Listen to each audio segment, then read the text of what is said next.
All right, to recap that first round, let's bring in Michael Breed, and let's start at the very top with Byeong Hun. Michael, last year, Xander Schauffele won this event 7 under for the entire week. An goes for a course record 9 under in round 1. What's up? You know what? He was sitting there where he was looking. I mean, that's what happened. You know, honestly, if you look at his proximity to the hole, it was incredible the whole day. I mean, you follow it, you watch it.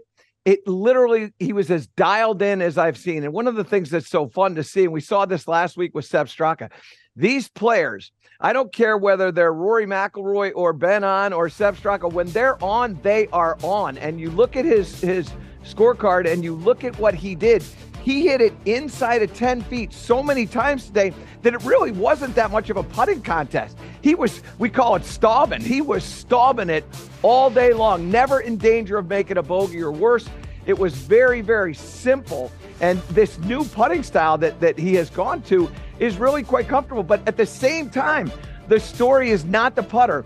The story is the golf swing. The story is the confidence. The story is the trust of a guy who many people are not that familiar with. Those of us in the game obviously are. And you know that Byeong Hun's got a world of talent. And when you get conditions like this, which were a little bit soft, not the rain that they expected, all of a sudden, you're going to see some low scores. That's what we saw out of Ben, and that's what we saw out of a lot of players. Including Rory McIlroy with a great start, 6 under par. He's 3 off the lead and a tie for third.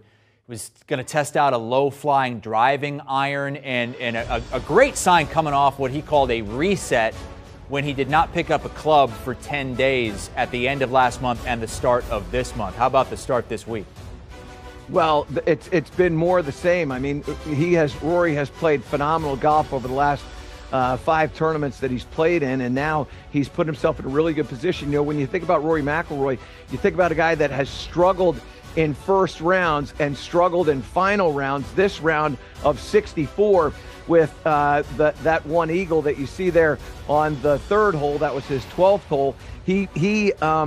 This is the best opening round of golf that he has played in the 2023 season. But what it's a story of for Rory is the area that he has really struggled with up until the last 5 weeks or the last 5 tournaments. The putter has really turned around, and he made over 120 feet of putts in this opening round. And with with those bogeys that he had, it was still quite impressive. And I think that Rory is going to continue to perform through this week. And I think this really bodes well for next week at the Open Championship. Phil Mickelson, the only person to go back-to-back Scottish Open and Open Championship, did that 10 years ago, 2013. Rickie Fowler also playing his first event since winning the Rocket Mortgage a couple of weeks ago. Good to see him in red numbers to start this thing. What did you think of his start? I thought his start was really interesting because, you know, you think about this golf course and when you talk about other players, they really took advantage of the par 5s. Rory McIlroy was 4 under on the 3 par 5s. Rickie Fowler was even on those par 5s, and he still managed to shoot 3 under, making that bogey over there on the 18th hole there. I think this is more the same. I think Rickie really has belief in what he's doing. This is not a surprise. We know we got the win at the Rocket Mortgage, but leading up to that for months now, not just weeks, but for months, what we have seen out of Rickie is tremendous consistency with his golf swing. The putter has really cooperated, and the short game has been phenomenal. He was 6 of 7 in scrambling opportunities in round 1, and I think that you know, what we're seeing out of Rickie Fowler is a guy now who's playing his way onto the Ryder Cup. And that's the thing that I'm excited about, because I want to see Rickie keep playing. It's fun to watch him swinging well. And it's certainly a welcome sign for a guy that has struggled over the last couple of years. And Scotty Sheffler, surprisingly not on the first page of the leaderboard. We're so accustomed to seeing that. He's tied for 26th after round 1. Remarkable what he's been doing, and that we're like, okay, what happened today? When he still shoots 2 under par. Well, and it's the same thing. Like he struggles with the putter. This is a guy who did take advantage of the par 5s and the birdie that he made away from the par 5s.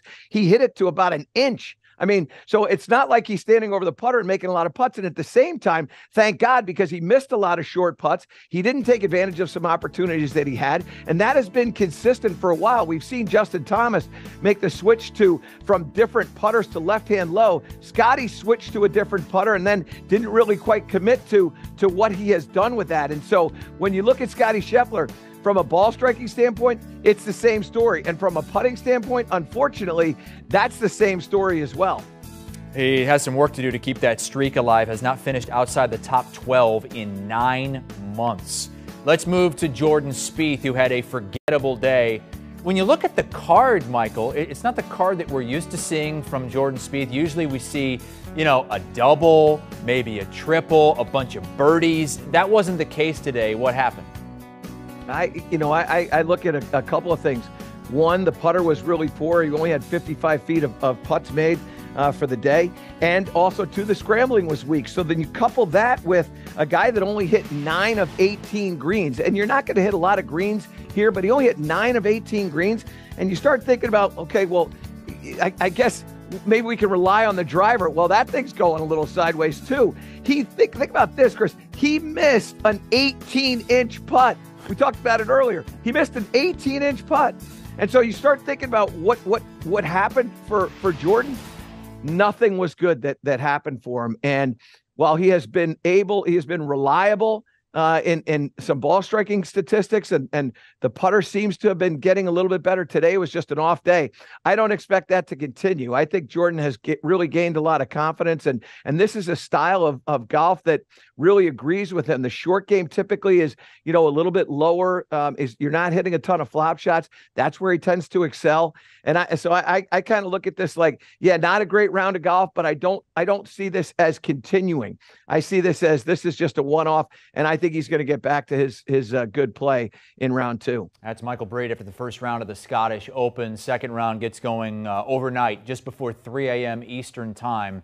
The first players will go off the 1st and the 10th tees. We have the coverage on the weekend on CBS and Paramount Plus, Saturday and Sunday, beginning at noon Eastern time. The Scottish Open leading us up to next week's Open Championship.